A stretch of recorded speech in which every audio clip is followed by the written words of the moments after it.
আমরা কথা বলছি মূলত আইটিবি পরীক্ষার্থীদের জন্য। আপনারা জানেন যে আইটিবি পরীক্ষা 2024 হয়তো 24 সাল দেখতে দেখতে চলে যাবে, 24-এর শেষের দিকে, অথবা যদি কোনো কারণে না হয় তাহলে 25 সালের প্রথম দিকে এই পরীক্ষা হবে। তার মানে খুব অল্প সময়ের মধ্যে পরীক্ষা হয়ে যাবে। সাধারণত এই পরীক্ষার বিজ্ঞপ্তি হওয়ার 3 মাস পর পর পরীক্ষা হয়ে থাকে। আচ্ছা, তাহলে এবার আমরা আলোচনা করবো ইংরেজি কীভাবে পড়বেন। ইংরেজি পড়ার সময় আপনাকে অবশ্যই ইংরেজি গ্রামার পড়তে হবে। ইংরেজি গ্রামারে দক্ষতা অর্জন করতে পারলে আপনি সব জায়গায় ভালো করবেন। তাহলে কী কী পড়বেন? মূলত ইংরেজির বেসিক যে কোর কনসেপ্টগুলো আপনারা আয়ত্তে আনার চেষ্টা করবেন। ভুল সংশোধনগুলো আয়ত্তে আনবেন, অর্থাৎ গ্রামেটিক্যাল ভুল। তারপরে তাহলে আমরা এই পর্যায়ক্রমে বলি voice, sense, narration, article, preposition, এগুলো কিন্তু পরীক্ষার ভিতর আসতে পারে।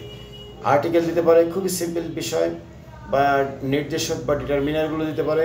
তারপর দিতে পারে 2-4টা ভয়েস সেন্সও দিয়ে দিতে পারে, ন্যারেশনও 2-1টা দিয়ে দিতে পারে, ডিগ্রি মানে পরিবর্তনগুলো।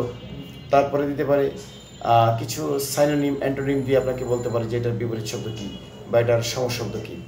তারপর দিতে পারে কারেক্টনেস অফ সেন্টেন্স, তার মানে বাংলায়ও কারেক্টনেস অফ সেন্টেন্স আছে, ইংরেজিতেও আছে। তার মানে এই চ্যাপ্টারটা খুবই গুরুত্বপূর্ণ। এবার আমরা বলছিলাম আলোচনা করবো আপনাদের সাথে একটা ড্রাফটিং কীভাবে লিখবেন।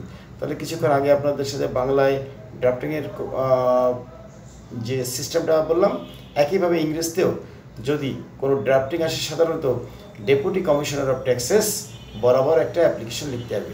তাহলে আমরা বলতে পারি যে একদম অ্যাপ্লিকেশনের নিয়ম তা হচ্ছে টু দিয়ে শুরু করবেন, to the deputy commissioner of taxes, circle আমক জোন। ওকে, এরপরে অ্যাপ্লিকেশনের হেডিংটা দিবেন, মানে সাবজেক্ট দিয়ে যে পারপাসে আপনি আবেদন করছেন সেটা লিখবেন। তারপর লিখবেন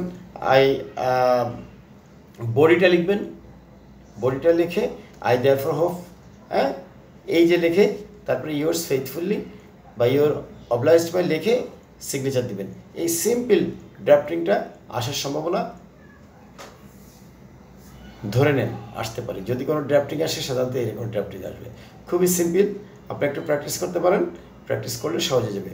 তবে মনে রাখবেন যে সাধারণত যে আবেদনটা লিখতে আসবে ইংরেজিতেও আসতে পারে, বাংলায় আসতে পারে, আসলে কিন্তু ডেপুটি কমিশনার অফ ট্যাক্সেস বরাবর আসবে। কেন ডেপুটি কমিশনার অফ ট্যাক্সেস বরাবর আসবে বললাম?